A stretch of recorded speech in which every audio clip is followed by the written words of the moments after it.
We are back. This week we don't got a one-man show. Welcome to another edition of After the Whistle. We got World Traveler. He's back. Yeah, man. Back around from the Philippines. Yeah, and I'm back from Texas. And what's going on here? What is going on here? I just left 90-degree weather to come back to this. It's 50 degrees. It's cold. This is some nonsense. Yeah, I agree. Yeah, but I didn't enjoy my time in Texas. We can't talk about full details of the reasons why.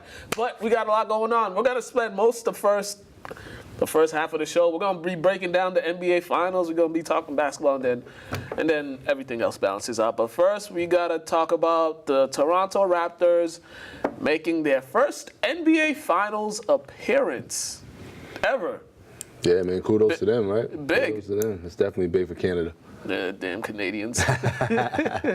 But this was basically the Kawhi Leonard show, because what he did to Giannis was Yeah, man, we was talking about earlier in the playoffs that I felt he was playing like the best player in the world, and he kind of showed, because they were saying Giannis was probably the best player in the world this year, and after those two games when they lost, he came back and he put the hammer down on Giannis. Yeah, and the rest of the Bucks. Yeah, because Giannis, we saw his flaws. His flaws were on display from games 3, 4, 5, and 6. He just could not do nothing. But we'll talk about that in a second. But for the Raptors, a lot of their guys stepped up. You know, we was talking about Fred VanVleet and how he was probably horrible for a good 4 or 5 game stretch in the playoffs, and then all of a sudden he started like 80% from 3 in the games 3, 4, 5, and 6. So it was like he found his groove. And then Norman Powell, he was consistent off the bench the entire series. So a lot of the role players, they stepped up. Except for Danny Green, though. That dude's he's still MIA. Yeah, he's a shooter, so he has to get out of his slump. Kyle Lowry came to play. Yeah, he hurt us. I mean, he scored over 15 in 5 of the 6 games, and he had over 5 assists in 4 of the 6 games. So he's playing consistently as the point guard. That's all we really ask for. We don't ask you to have crazy numbers. Just be consistent every game. And he wasn't scared either, because previous seasons he looked like he'd rather be somewhere else, and that's why we all criticize him a lot for that. But this series, he was aggressive. He was very aggressive, attacking the hoop, actually creating for others as well, and he played hard. That's all you could ask for. I like how him and Kawhi are definitely like Batman and Robin. Yeah. Just because Kawhi, he's such a great defensive player that offensively he doesn't have that many holes either, because he understands the game in and out, both sides of the fence. And he exposed Giannis a little bit. And Giannis got to get in the gym and work on some moves. He got to get a pull-up, got to get some moves, because you can't just run through people, especially a defender like him. It's going to pick you apart mentally. And especially when they have 4 guys waiting for you, and they got a wall, and it's not sustainable. You could do it maybe one game, but throughout a series, when they finally figured your tendencies out, that he just couldn't switch it up. And also for the Raptors, what happened to Chris Middleton? I didn't even hear his name. He didn't play bad. I think this year he's been playing better than, he's been playing above what we expect of him, because that's why he's All-Star this year, first-time All-Star. Been playing great. He already had like 14 points in Game 6. Chris Middleton? Yeah. Not 9. Oh, my bad. I was looking at somebody else's then. But, I mean, he's a shooter also, and I don't see him being like your number 2 guy. I see him being a strong 3, 4 guy, you know what I mean? Yeah. Like, or 4th option, I should say, 3rd or 4th option. Yeah. Like, what happened to Bledsoe? Like I was telling you, I thought I was bugging, because I heard when I was heading to the bathroom to shower, it was like, yeah, he's only shooting 12% from the 3 for the series. And I go, what? I go, nah, they ain't say that, and that's a fact. That's a problem. Yeah. You play too much basketball to shoot that bad from anywhere on the court. Especially if you're a starting guard. Yes, starting guard. So I removed Kyle Lowry and I put Mr. Bledsoe up there. And I'm a big believer in Bledsoe, but not right now. Yeah, him in the playoffs has not gone well. Especially last year against Boston, he was just. Terry Rozier basically got the better of him most of the series. This year, I think he had a few games at this entire playoffs where he played well, but he's just too up and down. But the Bucks, I don't know what they were doing with their offense. Their offense, it was hard to watch. Hard to watch down the stretch. Yeah, I feel like they lost it, because getting the playoffs, they were playing like the best team in the NBA, and now they just kind of They couldn't sustain it. They couldn't sustain the focus, and that's what winners. You have to learn how to win. Yeah, I think they reached their peak though. Yeah, yeah, definitely. Because each game against the Pistons they blew them out. Then they blew the Celtics out. When they beat them 4 in a row, they blew the Celtics out. And we saw when it became a close, tight game, they just raveled and unfolded. They didn't know what to do. Their best player didn't know what to do. And I have a problem with, Giannis is going to get the MVP. I think he's going to get the MVP this year. But I have a problem with him, with their offense in the clutch time. Chris Middleton's the guy they go to. That's the best option they have at this point in time, meaning they have to get another one. I like Chris Middleton. I just never thought he's your second option. No, he's good, but he's not. You need somebody great. Yeah, he's a good third option. Yeah, there's nothing wrong with that. Definitely not. He's a free agent. He's a free agent this summer too. And the Bucks, the entire Bucks, they got a lot going on because Eric Bledsoe's Malcolm Brogdon's gonna be a free agent. Brook Lopez is gonna be a free agent. Nikola Mirotic is going to be a free agent. So they got some guys Chris Middleton as well. So they got four guys that they have to make a decision on. Also, shout out to Brook Lopez, man, because he kind of rejuvenated, I think, his career. So just because, going from the Lakers, you couldn't even get a bucket. Now you're like a three-point specialist, and you're doing all these layups. You're actually balling out there. So definitely. Yeah, he just earned himself another good 3 years. Yeah, he did. He definitely did. Definitely did. And before we talk more about the Raptors, and then also with Giannis, did you see in the post-game press conference when he just walked out? Nah, I didn't see that. Yeah, I guess there was a reporter asked him a question. I guess she had a story out. She had a story on him that was coming out, and this was probably the last part of it, whatever she gets out of that. And he might have heard of it, or because it wasn't. I guess there was some criticism of him in that report, and I don't know. It wasn't like a tough back question she asked, but he just up and walked out. You know me, I don't do losing well, but last game of the series, you lose. I feel they need to give these players a little more time to deal with the loss. I'm not saying you need 30 minutes, 40 minutes, but just give them a little bit more time when you lose a series. You know what I mean? I want to say when you lose the final game of the series, just give them a little more time. Yeah, my thing is you're working on becoming the face of the franchise. You actually. This is what comes with it. You got to sit there and take it.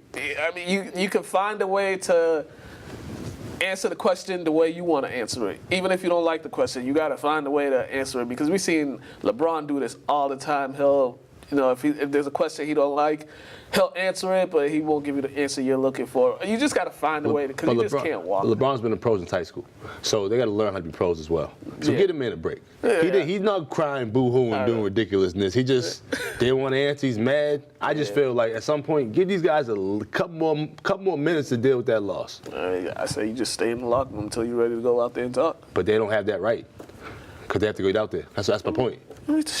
That's my point. Telling you on my time. Telling you on my time. You ain't go. I'll come out when I'm ready.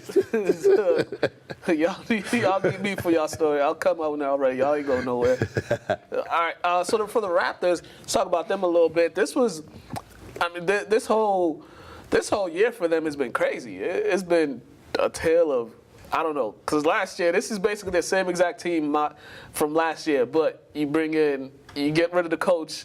You upgrade the assistant coach, and then you bring Kawhi Leonard in, and then you get over the hump. It's crazy. He's like a franchise-changing type player because his defensive energy, mindset translate and affects the whole team. And he changes the whole culture of the team and how they play, as you can see firsthand. And he's a bona fide leader. He might not be that vocal. Oh, actually, no, I'm lying. He's becoming more vocal, and that might also be why they're more willing to follow suit. Yeah. And Canada's been on the forefront of a lot of things. So past couple years, past 10 years, they've been coming to the light, being more successful. And I know that the NBA wants this. I want to say business-wise because it looks good from the other side of the continent. Yeah, you know what I mean? You got a whole country. Yeah, It does look good. It does look good. But all right, so Kawhi, he had so this series, you see the numbers he put up this series: 31, 36, 19, 35, 27. It was. And the 19, it was in a blowout win. So he pretty much I don't know, he took it to another level. And he was playing hurt, wasn't he? Certain games, like his knee was jacked up. He's dunking on people, coming down, grimacing, looking like an old man. Then he just willed his team to win. And Game 6, 27-17, like 17 rebounds. That's how you ball, like. And what I'm very surprised was the moves he got, because he didn't have none of those in San Antonio. The handle, the way he could create for himself, and the way he could, the handles is what surprised me the most. Because when he was in San Antonio, he wasn't doing that. Yeah, Pops probably had the handcuffs on him a tad because how their system works. But now he was able just to flourish. Like it was more or less, give me the ball, I'm gonna get a bucket.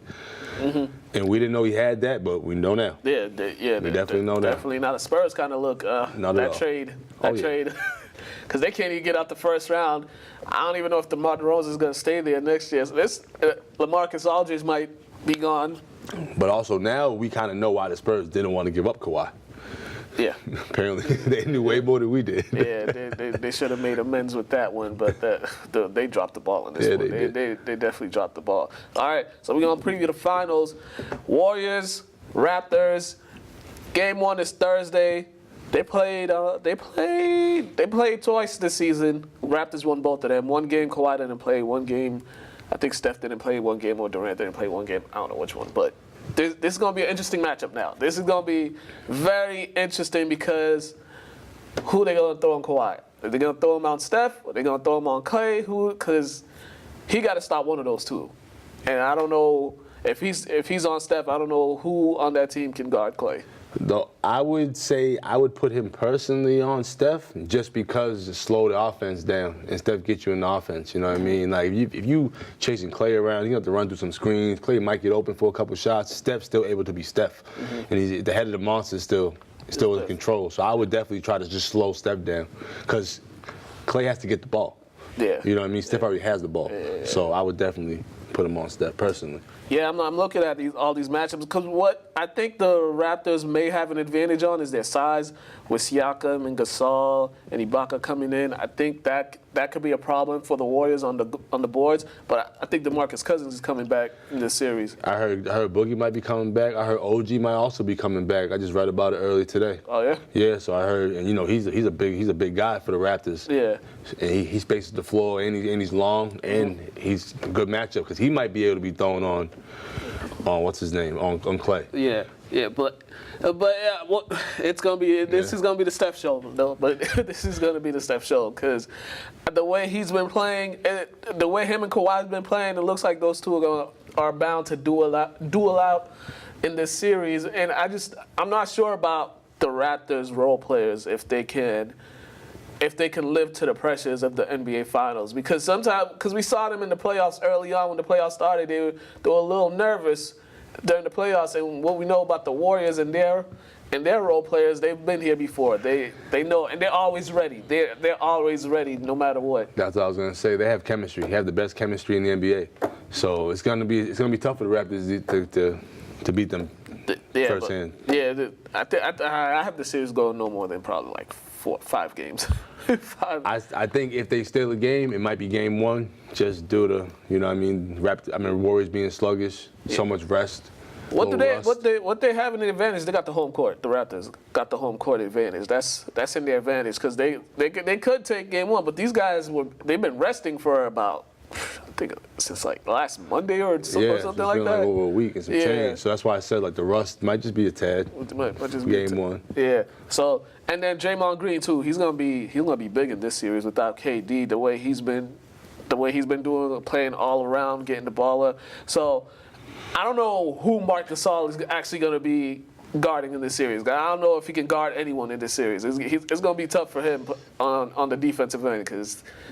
You got 5 guys that just move around, and Marc Gasol, he's a throwback player. And one thing you know about the Warriors, if you have any chance of beating them, you have to stop them from scoring.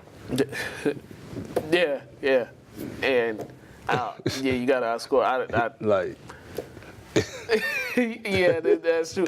So I don't know if Fred Van Vliet and Norman Powell can continue this scoring streak that they're on. Maybe they can and make this series interesting. Granted, I've seen crazier things in the NBA Finals. So, I mean, if the Raptors would somehow win the series, it wouldn't surprise me because. Nah, I wouldn't. But I don't think it's gonna happen. Yeah, I don't think either. This will be the first three. If the Warriors win, this will be the first three-peat since the Lakers. Okay. The early 2000 Lakers, and we'll see what happens. So I'm gonna get you. You got 5 games. Yeah. Yeah, I gotta go no more than 5 games. Sorry, Toronto, but we just sticking with the logic. Yes. Game 1 is Thursday. Game 1's Thursday at 9 o'clock. I don't know why is it at 9 o'clock and it'd be at 8 o'clock because I won't be up that late. True. All right. Other NBA news: the Lakers and their dysfunction continues. So there's an article out on ESPN.com about the Lakers' dysfunction and how employees were pretty much afraid of Magic Johnson, and Magic Johnson, they were afraid of Magic Johnson firing them, his temper or something like that. The article was saying, and it seemed like it turned out to be like an unsafe work environment. That's what it sounded like. But I'm like, this is kind of like what you sign up for when you have a guy being your vice president of basketball operations or whatever his title was. But they were like fearful as. I'll be honest. I feel like people who are scared at work are people who try to cut corners and don't do their job. Because if you do your job, what are you really worried about? Yeah. Like, honestly, what are you worried about if you're doing your job? How can you get, like, what is the justification for you getting fired or let go if you're actually doing your job and you're being productive? Yeah. So, start feeling guilty or just do your job. That's probably why the Lakers suck now. Yeah, and also there was like a issue with, I think one of the biggest things was like Magic wasn't there all the time. He didn't want to be there because I guess that job is like a 24-hour job basically. But does he have to be in the office for 24 hours? He got a phone. You got way more ways to be accessed nowadays. Yeah, I think he just had to be around. That's what my thoughts was. But it's just dysfunction everywhere. There's like no foundation right now with the Lakers. It's like they can't get it together. There's no top of the pyramid. Everybody's passing the buck. Nobody wants to take responsibility for anything in that organization. Yeah, that's what happens when you leave it to your children. Because honestly, since Dr. Bus passed away, the children been running the Lakers down to the ground. I mean, he had the son. He had the keys for a while, and then boom, what happened? They gave Kobe a new contract that they didn't need to give him. Kobe tears his Achilles. They're signing players they don't need to be signing. They're just trying to piece things together. They were just doing everything wrong, and this shows that why they haven't made the playoffs in about 6-7 years. Once again, when it's not your baby and you didn't build it from the ground up, you don't care as much. Yeah, they just reap the benefits of being Laker kids, so they don't really understand. Yeah. Yeah, so they need to find somebody that actually brings structure to the organization, because if Magic couldn't do it, and Magic is like Mr. Laker. He really is. He's like Mr. Laker. If he couldn't do it and he didn't want to do it anymore, who's going to want to do that job? Or who's even going to want to work for them? Like, this is going to be a crazy summer for them. What free agent is going to want to go? And then I heard like Rob Pelinka is not really a trustworthy person. Man, this guy lied about. Yeah. You see the latest one? Nah. About him? I guess he watched the Dark Knight, and I forget what it was. He watched the Dark Knight and was like trying to set up a meeting with Kobe and Heath Ledger or something like that. Well, Heath Ledger was already dead. So, yeah, it was something. You got to watch it. I forget the full thing, but yeah, he just lied about Kobe meeting with Kobe and Heath Ledger, and it's weird. Yeah, it's weird. I'll check it out. Yeah, but I don't even know why Rob Pelinka's still on the job as well, because if Magic is gone, and Rob Pelinka's the biggest reason why he didn't want to come back, you would think you want to get rid of that guy. Yeah, you would think, but I don't know, man. I don't know. Yeah, that's weird. They'll get together. Yeah, hopefully they do. All right, Chris Paul. Apparently the Rockets, they're fielding trades. They might put him on the trading block. Chris Paul got 3 years. They basically got paying $40 million for the next 3 years, and I'm not even sure if he's gonna make it through, because Chris Paul looks like a shell of himself after that series. He's like 35 now, 34, 35 now. Injuries is catching up to him, and $40 million for the next 3 years. That's a lot for an aging star. Yeah, I don't think he's gonna get the 40 mil, but he can still play. He played all right in the finals. It's just that system he's in, man. He can't be him. Like, his usage isn't what it was. He's not able to be the point guy that he really is. So if Kyrie ends up leaving, we'll take him. Yeah. But you know, I honestly feel like if they're leaning more towards Harden, they're not gonna get over the hump. Yeah. They're just not gonna get over it. Like just the way they play, like it's hard he doesn't score 80 points a game. So for him to dribble that much, he's not hitting 60% of his shots. Like he's not shooting ridiculously enough that you have to allow him to dribble that much every possession. Like play basketball. And for them considering trading Chris Paul, we gotta start looking at James Harden, and he might be the problem because, I mean, for all we say about Dwight Howard, all the stuff we say about him, I mean, he left Houston, and I think James Harden was the problem. He was the problem in James Harden. Like the common denominator, because you get Dwight Howard, you would think things would go well. It don't go well. He's gone. And you get Chris Paul, you think he's gonna get over the hump. It doesn't look like you ever will. And now you're talking about trading him. Common denominator is James Harden. We gotta start looking about James Harden. And I was watching some analysts saying like he looked disinterested because I didn't look that deep into it, but I kind of remember certain plays where he's on his hands on his knees when Chris Paul has the ball. He's just not engaged. He's not cutting. He's not being a team player, and that's a problem when you turn into a stat guy. Yeah. And you don't want that because he's too good. He's way too good. He's too good. Also, at this point in his career, he should know how to play off the ball or play without the ball in his hands because he has the ball in his hands basically the majority of the game. So at some point you have to adjust your game a little bit. One thing I noticed though about guys in the NBA, once they get labeled a scorer or a shooter, once they stick in that mode, they don't like improve in their other skills anymore. They kind of don't even work on them. Like even J.R. Smith, when he turned to a shooter, he was able to do everything. Yeah. Video game dunks in the lane on people. Now he's just like, he's a shell of himself. Yes. Like just spot up shoot. He can barely do that because he doesn't work on anything else anymore. He can barely go by people. So it's one of them things. He has to remember he's a basketball player. And when he was at OKC, he did it all. Yeah, that's what I was saying. Even his first couple of years in Houston, he was doing it all. He'll give you at least like 25, 26, and then have like 7 or 5 assists. And now this is just like, man, it's hard to watch your offense. I don't want to sit here and watch you dribble the ball every time, every offensive possession. I'm sitting here watching you dribble the ball. So I don't know what Houston's gonna do. I don't know who they're gonna trade him, but I wouldn't be surprised if Chris Paul ended up in LA with LeBron because him and LeBron are cool. Yeah, I mean, they probably will make it work. Because one thing about LeBron can adjust. He can adjust. Granted, he has his moments where he kind of makes players get a shell of themselves and what they used to be. But I think him and Chris Paul could work because Chris Paul is good at creating. And LeBron doesn't want to exhaust that much energy as he has been doing for 15 years. Yeah.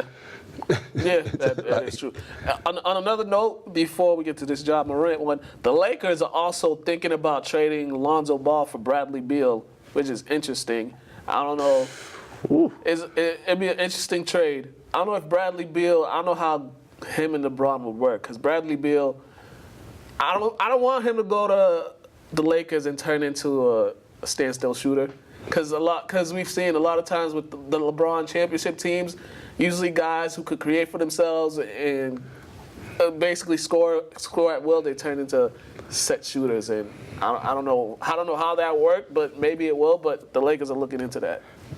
I could see Bill being their second option because he can create and he shoots at such a high level and a high rate, and he can get you 30, 40 some nights. So I could see it, and if they somehow get Chris Paul, that could be a nice, that could be a solid 3. Yeah, that could turn into a potential championship team, but I don't know. I don't know if you're gonna win any championship with Frank Vogel as your head coach, because Jason Kidd's gonna be coming and coaching at some point. Yeah, that's weird. Yeah, just alone. Very weird. That's like getting a girlfriend and then just be like. It's weird. Like you're right. It's kind of like getting married and you just like, the like, one I really want to marry is over there. Yeah. I'm gonna just marry you anyways. That's what it really is, and you gotta look at him every day. Yeah. It's like your crush is your next door neighbor, but you married your homegirl and you're like, oh. And the worst thing is, it's like the crush knows that she's not the one. Yeah. But she's still around, knowing at any point it could be over. So it's like, this is a recipe for disaster. It's like a vulture just hovering around a dead carcass, waiting for it to completely die. Because I know he's gonna be going into meetings or if they like have a meeting with Jason Kidd, he's just gonna be like, What they talking about? What they talking? Is he about to leave? He got to put the cup to the door. Yes. Back, so that we'll see that. And lastly, with the NBA news, Ja Morant, he signed with Nike. He signed his deal with Nike, which is pretty good. Everybody signs with Nike, I think. I think they might be trying to go back to the 90s wave because I was telling the kids, when I grew up, every team, I feel, had at least one or two players that had a sneaker. They had, like, bona fide stars. You might not have been a superstar, but you had enough star power to have your own sneaker. Yeah. We can go down a list of people. We don't have enough time for that right now, but maybe next episode we'll go a list of sneakers and whatnot. But this is going to be big for him because I think he got the potential to be the next big thing in the NBA. He has all the skill in the world to do it. So I think this will help him. And, Nike's brand will. And he has great personality, humble. You know what I mean? Somebody coming from his story. Somebody coming from a small school, being a top lottery pick. Yeah. It's just. And you don't see that often. Not at all. And actually, to humble himself to go to a small school, because guys with his talent, they'll be like, nah, but I guess there was the recruiting aspect of him not being heavily. And Noah, I don't know if you remember Noah. Vonleh? Nah, Noah, I'm the point guard out from out here. He goes to, I forgot what prep school he goes to, but he's actually signed in Murray State. Oh, yeah? You probably don't remember. I used to coach him a little bit in AAU. Oh, okay. But he's all right now. All right. Yeah, we got people doing their thing. And then, who's the other guy from Lowell? That went to Florida State. Oh, Terrence Mann. Terrence Mann. They say he's gonna be he might be a first rounder. He'll probably get picked in the first round. So that's dope. Yeah, we got. Shout out Terrence Mann. He's always been balling. He's a very humble guy. Yes. Definitely. Yeah. NBA, come look at us. We got some knowledge too. All right, Stanley Cup, the Bruins. Woo! This game. If you ain't watched this game, this was a wild game. I told you I don't watch hockey that much, but anytime I watch it, it's crazy. So this one, the Bruins got down 2-0. Got down 2-0 early, and it seemed like they couldn't get anything going. Well, they had shots, open shots on goals. They had good shots on goals, and they just weren't connecting. And at some point, they just, it finally started clicking for them. The shots started going in. They started playing hard. There was some hits. One of the guys, he got hit with, he lost his helmet and got knocked. He got dropped. He did the fly. He flew. Oh, yeah, man. There was a lot going on in this game. There was a lot going on, a lot of action in this game. But this was pretty good. This was a big one. I won't say big for the Bruins, but this was a good one for the Bruins, especially being down 2-0 and for them being down 2-0 and for them to come back and win the game 4-2. I think that just shows that these guys don't give up because, it's hard to score in hockey. So just for them to keep their poise and be able to come out to just win game one on their home court to win the first home game of the Stanley Cups, it's good for them. I didn't see the game at all. I'm gonna watch game 2. That's tonight. Yeah, your behind was overseas. That's why. Yeah. It's game 2 tonight. Yeah, game 2 tonight. Yeah, and it was hard for me to catch game just because of the time difference. Yeah. 12-hour difference. But I'm definitely gonna try to catch game 2 tonight. We Bruins fans, man. We Boston. We hard workers. The goalies too, man. You got. Oh man, I told you, man. Hall of Fame. Tuca. He had the 2 goals he gave up early, but then the rest of the game he was on his A game. He was on his A game the rest of the game because they weren't letting nothing get past him. He looked in the mirror and he said his name and reminded himself who he was. All right, Hall of Fame name. You gotta give a little kudos to Bennington too of St. Louis because he had 34 saves in this game. He had like 91% save percentage. So there was a lot going on in this game. These guys was definitely on their P's and Q's for this one. So hopefully game 2's tonight. Hopefully they start off fast and they don't give people a panic attack like they did in game 1 because people were panicking. They were like down 2-0. They had all these attempted shots at goals that they were missing that they could have got. So we'll see what happens. But yeah, Bruins up 1-0 right now. Game 2 tonight. Just 3 more wins and we'll get another parade. So, and I got a bet with my boy Steven from St. Louis. So I got a bet with him. So I need the Bruins to win because I don't want to be here wearing St. Louis gear. Oh man, I don't want to be. You're on your own this time, right? Yeah. All right. Yeah, I'm on my own. All right. Cool. I don't need that. All right. We got some NFL news. Richie Incognito was signed by the Oakland Raiders, which is This is the NFL, and it's weird signing players who who just controversial players, open racist. Richie Incognito is an open racist. He's an open abuser. He's just. If y'all don't remember Richie Incognito from the little episode he had in Miami with one of the linemen where he was bullying one of the linemen, picking on him, calling him racial slurs, all that other stuff. And also other players in the league, they've said when they've gone up against him, they've definitely heard him say racial slurs to them. And then he decided to unretire. I guess the TV thing wasn't working out for him, and here we go. He signed with the Raiders. Usually they allow like people who are considered good pros and teammates to do these things. Like, I don't know him personally, but off the stories you hear, like, you feel this isn't the type of guy you want in your league anymore when you're trying to change the culture. You're trying to just wash some things away. What the NFL was known for, that they're trying to get rid of. And like, he hasn't played since 2017. Has he been training? Granted, he's a full-time Pro Bowler. He's a Pro Bowl before he retired his last year, but has he been working out? Like, has he changed his attitude at least? Like, you know, like, because I feel anybody deserves a second chance in life just because you grow every day. Like, even when you're in your 70s, you're still growing for the better. Like, you can still have some views changed, but is he willing to change? Because this is a weird. This is weird. I'm a Raiders fan. It's like, what are you doing? Like, this is weird. Like, you trying to tell me another, I want to say, younger player didn't deserve this opportunity? Yeah, I don't. That might be just as good. Like, I don't know. And you know, when people reach a certain age, they're not changing. That's just who they are. I don't think he's changing his behavior or his ways. Maybe he'll probably tune it down. He'll probably tune it down, or he'll hide it just so, you know, he can continue playing and not have that press attention like he did the last time. But I mean, if you're I mean, Colin Kaepernick's been out of the leagues for like 2 years, and teams aren't even trying to give him an opportunity, not even for a workout. They're not trying to bring him in for a workout, and they'll bring in guys like him. Honestly, I wasn't even going to have any comment on this, but I didn't want to, you know, have 5 minutes of dead space. So I figured I'd give some kind words. Just, you know, I try to see the both sides of the fence, and, you know, some people have a chance. Yeah, but I mean, I don't know. He doesn't look like a hog, though. He look like a hog. I do look like you could cut some bacon off his back. Yeah, or off his chin. Yeah, he ain't got no chin. You don't see that? Yeah, what's that? He got like a little fat turkey chin. Yeah. I don't know, but you know. All right, the Denver Broncos, they gave Chris Harris a new deal. They basically gave him a 1-year extension.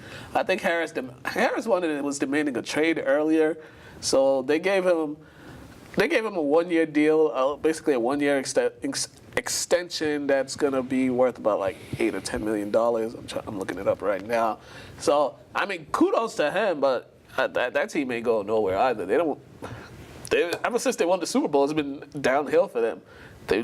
Von Miller's still there. I mean, granted, their defense is still solid, but I mean, you got Joe Flacco to help you guys get back to the Super Bowl, and I'm not sure how that's gonna go. But I have it here. It's $12 million. Oh, it's $12 million raise basically. So I mean, he's always been productive. He's definitely been productive. I don't know how much more productive he'll be. I know he's about to turn 30. He's about to turn 30 next month. So, you know, NFL, when you turn 30, usually things go downhill. And I just get your money. Can't be mad at you getting your money, but yeah. And if you look at his last season, he had 3 interceptions last season. Not bad. He only played in 12 games. Okay. So he's actually durable. He's played in 123 career games, and I think last season was the first time he's actually missed multiple games for a while, because he's been playing all 16 games for like 5 years. So kudos to him on getting your money. We'll see how that works out for you. You should have kept your demand for that trade, because Joe Flacco's gonna give you a heart attack. Pac-Man Jones. Pac-Man Jones is retiring, and the only thing I remember Pac-Man Jones for is all the off-field stuff. Making it rain, getting into it at the club. Yeah, man. Kudos to you, Pac-Man. I'm glad you're able to retire instead of getting kicked out the league like they were threatening to do for you. I'm just glad he's still able to be around, because the way he was going, because there was some incidents where he could not be here right now. He could not be here right now. There was some choices that he made, and I'm surprised he had this long of a career. Hey, all the things he's been through. We just talked about some people are allowed to change. Yeah. And he looked at his opportunity and the chances that could be taken away from him, opportunity that he could lose, and he did better and he changed. Granted, it wasn't, perfect. It was baby steps, but after a while, you no longer heard about him. Yeah. So there was some incidents here and there. I think he had an incident a couple of He's from the hood, man. Give him a break. Yeah, I mean, you know what I mean? Not you, but society. Come on, give him a break. Jesus, the man named Pac-Man. He had to deal with his real name for a little bit. He had to figure himself out. But you know what's crazy? He started when his first few years of the league. He showed flashes that he could have been one of those all-time greats, because he could do it all. He could cover, and then he could play in the special teams, because he had games where he was returning punts for touchdowns, having pick sixes, and then there was making it rain in the club, and then shootouts in the club, and they might have a 30 for 30 on Pac-Man, bro. They might because he's definitely lived an interesting NFL career. But congratulations to Pac-Man. You did it, man. You did it. You were able to retire. You were able to be around for as long as you were, because most guys that show some of the stuff that you did, they don't even make it through the past 3 years. And if you want to come on the show, man, feel free, bro. Yeah. You Massachusetts, come hang out. Yeah, you and your trash bag full of money. we rocking with Pac-Man over here. He a real one. Just go through this, just lead the posse out. Just lead the posse out, man. We got some chairs over there. He wanted to fight somebody at the airport one time. They had Oh, man, shout out to Pac-Man Jones. Shout out Pac-Man. All right, lastly with the NFL, Gerald McCoy, he got released by the Bucs a couple weeks ago. I think it was last week. So now his top 3 teams right now are the Ravens, the Colts, and the Browns. I said it last week, if I was him, I would sign with the Colts, just because the Colts right now, just by looking at their roster, they actually have the best chance out of those 3 teams of going to the Super Bowl. Well, what 3 teams you said? He said Colts. It's Ravens, Colts, and Browns. They got luck. Yeah. No pun intended. Yeah. But they got luck. Just the 3 quarterbacks. Luck's proven. And he rebuilt his career. Yeah. And now he's looking like new luck. Yeah. New luck, new money.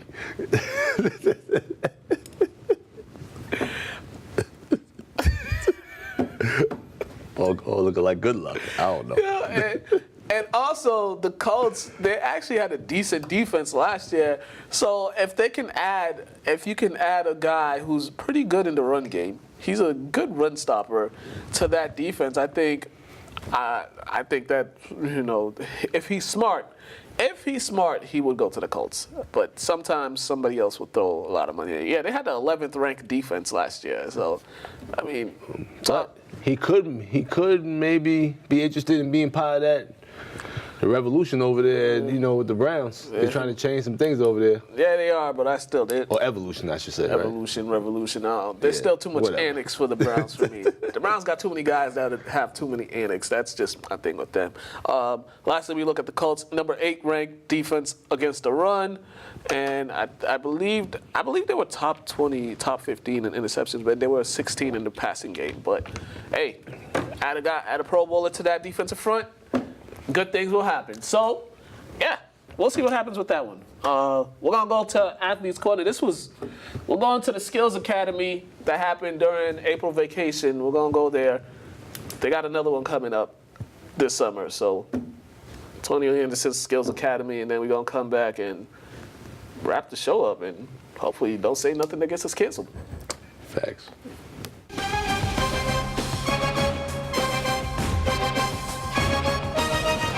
Christian, show. You'll spin all the way out.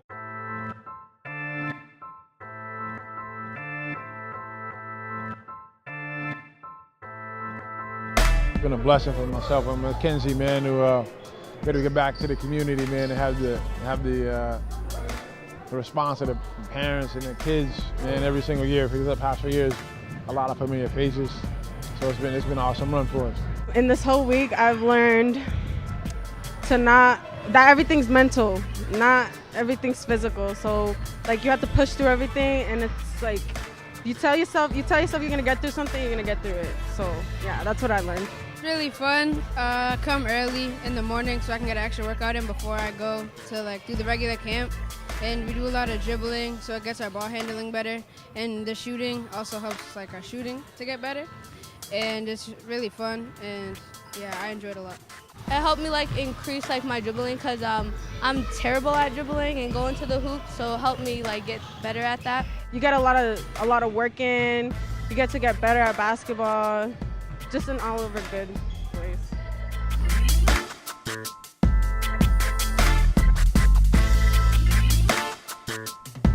I noticed that Antonio and Mackenzie has been very patient with the kids, teaching them the basic fundamentals of basketball. My goal, Mackenzie's goal, is to help kids get better, whether you go to Lynn English, whatever school you go to. And for the younger kids, we just try to teach them the hard work, man. Just to create that work ethic in themselves, to be able to have self-confidence, not with just basketball, but it's in life, period. I want him and all kids who love basketball or any sport to be around people who are going to encourage them and build them up and make them feel good about what they're doing, make them feel good about their mistakes, that way they can learn from it. And that's what I'm seeing here.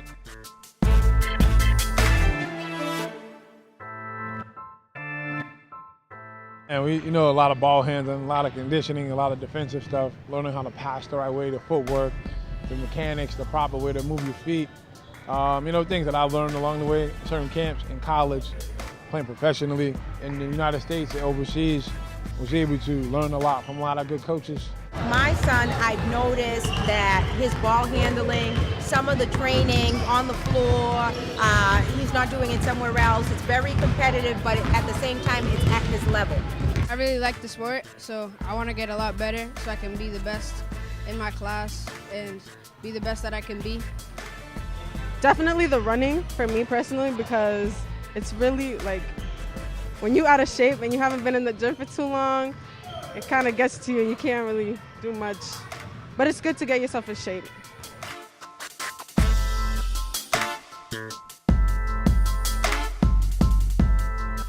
Really loved the structure of the kids doing all these different practice drills, and I was like, wow, that's like really cool. I mean, it's just awesome. It's really awesome to watch. When we scrimmage, it's like really fun because we play with some high schoolers and some like fifth graders, and it's really cool to see like how high schoolers play and see how some of the younger kids play, so you can compare yourself to them. They should come to this camp so that they get better at basketball and work harder. I would encourage kids who really are serious about learning basketball and practicing that they should be a part of this as well.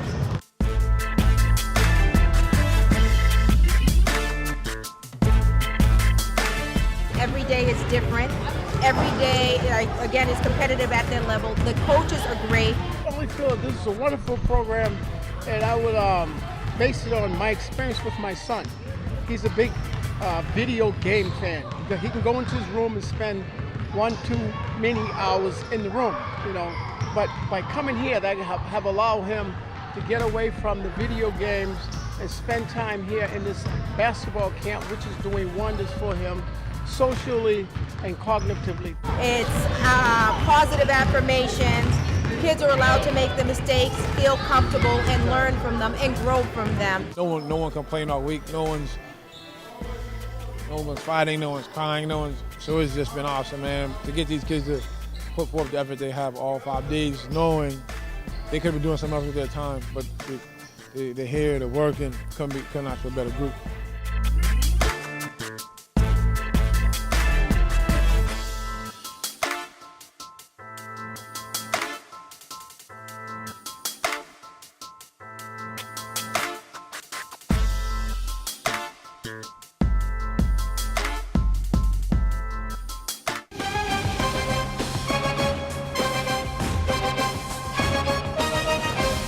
And we are back. Yeah. Athletes Corner. That was cool. I might do a workout with them the next time they do it. I might. Maybe run I might do the ladder. Those kids were suffering with them. Yeah, they was. Yeah, they was. It's a fun time too. Yeah, it's funny trying to see them do the push-ups and then the mountain climbs. Oh man, butt be all in the air. It's like, man, lower, man, flatten your back out. And when they do the burpees, that's the killer. Yeah. Cause a lot of them don't put their knees up. That's why we do it with them, just to show them that that's how you properly do it. And kids are more willing to work for you if you can do it with them. Yeah. Hey, yo, kids, me and Todd might do a video. We show y'all the proper way of doing the ladder. Facts. So look for that. Look for that. That might be coming soon. Look for that. All right. So we got some Major League Baseball updates. The Red Sox have been playing well after their not so great start to the season. They were under 500 for the longest time, and they just weren't playing good baseball. But now they're still, they're third right now in the AL East, I should say. Last night they lost to the Indians 7-5, but whatever. I mean, it's still we're still in May, so nobody cares. Yep. The NBA is still a hot topic right now. Nobody cares about baseball right now. Sorry to all you baseball fans, but right now baseball is the backseat. Once July comes around, well maybe we'll talk more about that. But the Red Sox, I just like how they're able to get themselves together, but they need to start putting together some more win streak, because right now the Yankees are in first place in the AL East right now. They're 36-29, I believe the Yankees are, and the Red Sox are behind. The Yankees are 36-19, Tampa Bay's 33-19, and then the Red Sox are 29-26. So they're 7 games back of first place, which in baseball that doesn't even seems a lot. You win 4 games and then you're right back in it. They lose 1, you're right back in it. So we'll see how this plays out. But I think if it continues this way, they'll still make a wild card. They'll be in that wild card for that spot. Say the same thing all the time. Yeah. We defending champs. I figure we're gonna figure it out. They're figuring things out. And like I said, we need to panic when it's 3/4 of the season's over, and then we'll see where they're at. I don't even know when 3/4 of the season is in baseball. Like August. Yeah, probably. Or what's it? Yeah, I think it's August. August, September. August, September. I think. Right. But on a brighter note, I'll give you guys some leaders. Mitch Moreland, he's leading the team in home runs with 13. Xander Bogaerts, he's leading the team in RBIs with 35. Mookie Betts, he got a 400 batting percentage, which is pretty good. And Rafael Devers, he has 68 hits. So guys are contributing. JD Martinez, he's starting off a little slow. He got 11 home runs, but I want to see more. Maybe when it starts getting hot, because it's cold. Can't deal with this cold, man. That too. That's probably also why we start off slow. Yeah. I mean, geez Louise. I thought we had spring last week for like 3 days, and now we come back to this. It's some nonsense. All right. Anthony Joshua got a match this weekend versus Andy Ruiz out here in the States. This is...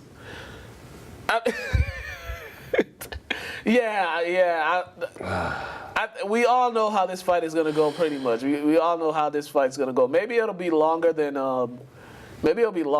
the last fight that happened a couple weeks ago with Wilder. But, oh my God! But I don't know how. No, this guy looks like a truck driver. Oh man. Oh man. Yeah. So I don't know how this is gonna go. This is not the entertaining. This is not the fight people want to see. Basically, we don't want to see this fight. Nobody wants to see this fight. We don't want to see this fight. How much more? I don't want to hear about it, Joshua, unless a Wilder in the same sentence. That's why you said I was like this, and I heard you say his name. I said, "Oh, brother." Yeah. So, and I don't want to hear Wilder unless it's Joshua's in the conversation. We'll get that to in a second. But so I don't hear either one. Like, if we can try to make something out of this, try to get folks excited. Andy Ruiz Jr. He is 32-2-1 fighting record. He has 21 knockouts. And also, he's only 29 years old. Joshua, he's undefeated, of course, 21 knockouts, and he's 29 years old. So, I mean, no, it doesn't. Maybe by telling you guys these numbers, it could turn into an interesting fight, but I just don't see this guy. They call him Big Baby, but I don't see him actually having the stamina or the skill to keep up with. Yeah, the only way that fight's going to be good is if he can keep up for at least 8-9 rounds. Yeah. Because I can't have no no 15-second KO again, like Wilder knocking out dude. Like, that was wild. It's like Tyson's back. Yeah. Like, he didn't even hit him like, with one hit. Like, no, two, my bad. Two hits. It was a setup and then a boom. I was like, oh my God. And also, so Joshua was doing his press. He was doing press, and he said the reason this fight happens is because Ruiz signed his name on the contract. He said he offered the contracts to Tyson Fury, to Deontay Wilder. He said they didn't want to sign the contract. They wanted, it's always about money. That's usually how, it's always about the split. That's usually why boxers never agree to something when there's a big fight that happens. The debate is always about the split. And Joshua, he's been saying that he's given them a fair offer. He's put the contract. He's laid the contracts down. He said if they really wanted to fight him, they'd fight him and they would sign the contract. He said he's ready to fight them. Yeah. Whenever I see them guys with interviews, it's never that simple with him. There's always other stuff that he's talking about. So he seems just as scared as Wilder of each other, it seems like. Or they just, I don't get it, because he's always worried about, I'm the bigger name, this, that, and the third, and Wilder's not worried about fighting you at home. He just wants his money. So I understand, if he's giving you home court advantage, just give the man his money. What is the problem? But you want to be a diva about stuff. Yeah. Like, granted, they probably both are being divas about certain things because they both are high-profile boxers and fighters, but come on, we can't have you waiting forever, because by the time you guys want to fight, UFC's going to be taking over already. Yeah. Because it's getting close. Like, you guys are killing us here. UFC damn near took over. Like, UFC gives people the fights they want to see. Yeah, they give the fighter, then the fighters already hate each other. So, I mean, different type of sport. Yeah, but boxing's not holding as much weight as it once was because there aren't that many fighters. You know what I mean? And there's some coming around, but it just doesn't have that weight as it once did. Yeah, it definitely doesn't. So we'll see what happens. And also, in other boxing news, Deontay Wilder him and Luis Ortiz are gonna fight again. I don't know why they're gonna fight again, but they're gonna fight again. And they don't have a date yet for this fight, but this is the next fight. These two have already faced off before, and well, yeah, it might be another one that happened. Like, it might be another 45-second KO. Yeah, man. Because this isn't exciting. I mean, I don't even watch boxing like that, but I feel bad for the boxing fans that want to see Joshua and Wilder, because this is them fighting all these other guys. It's like, bro, y'all are just wasting time. Yeah, you're wasting time, your age, your prime. You just don't want another Mayweather-Pacquiao. Granted, the fight won't even be as big, but seeing two heavyweights fight like that, the fight will be bigger. Yeah. Just because there's a potential guy might get knocked out the ring, you know what I mean? Just the knockout potential is what we really want to see. Yeah. This fight is slated to start sometime. They're slated to fight sometime in September, so that'll be the second fight. Yeah. The last time they fought was last year, March 3rd. 2018 of March 3rd, and Wilder won that one, so we'll see, but whatever, that's boxing. All right, before we about to get up out of here, but RJ Hampton, he's foregoing college, and he's going to play in New Zealand. He's turning pro, he's going to New Zealand to play pro, and I mean, kudos to him. You don't want to deal with the NCAA, you don't want to deal with college, but you want to get some money, go ahead. I ain't mad at him. He's gonna get more money out of the country that the NCAA will get out of him. Yeah. So, yeah, kudos good work, brother. Yeah, kudos to him. And he's not the first guy to do it. I mean, we've seen guys. Was Brandon Jennings the first? I think he was, actually. Yeah, we had Brandon. He was the first high-profile player because he couldn't really get into school. Oh, yeah. And then he just said, I'm going overseas to Italy. I think he went to Italy, and it worked for him. So. Yeah, him and Moutier went to China. His was also for academic reasons, too, because dealing with the academics of the NCAA and stuff like that. And then Terrence Ferguson went, but Australia, I think. But I don't think his was for academic. No, he just went. Yeah, he just went. And then I remember the guy, Jeremy Tyler. I think he basically skipped his entire senior year of high school to go over there. And he was in the D League, right? Yeah, he was in the D League, and he was on the Knicks roster. Okay. So, I mean, there's some success stories. I mean, there's guys that's been out there that it worked out well for them. So. And I feel like more high-profile guys are going to do it just because the way the NCAA is. You can't even take a free apple without getting suspended 5 games. So it's like at some point, the scam got to be up. Yeah. And y'all got to just cut out this nonsense. Yeah, college basketball is always going to be there, but we're going to see players here and there do this more often. High-profile players here and there do this more often. Definitely. So that's it. All right, look at that. We out of time. We was able to get everything in. Pause. Pause. Well, yeah. We'll end on that. We'll end on